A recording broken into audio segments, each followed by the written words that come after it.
our own little language when we're talking on the CB, and even sometimes when we're on the phone and not in our trucks, we have our own little language that truckers understand. And, I might tell somebody, I'm going to step off, and you'll hear me say, psh.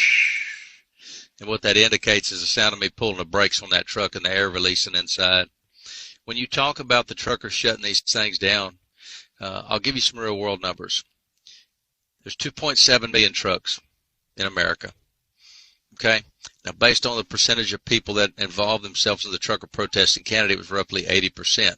If our peaceful protest mirrored what took place in Canada, then you can figure 2.16 million trucks stepping off to the side, and you're going to hear, psh, all right?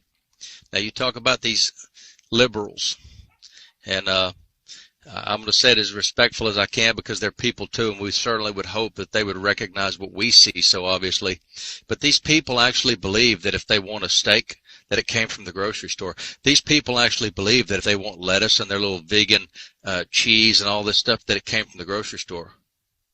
I'm not sure how they missed it through all their years of living, but that came from somebody's garden. That came from someone's animal. That came from someone raising a cow or some bull calves for meat. And it all required a trucker, a farmer, a rancher. It required a chemical plant worker. It required a feed store owner. It required a company that builds tractors and all that stuff. And so it's always that adage of which came first, the chicken or the egg. But I'll say this to those liberal folks. You're people too, and we appreciate you, but you better wake up because the way you think things work ain't even come close to what y'all about to see. And I say that as an upfront, God, I hope I'm wrong scenario. I think for everybody across the country, they need to recognize that if the truckers cumulatively say, we're done, we're tired of playing the games, you will see something in this country you've never seen.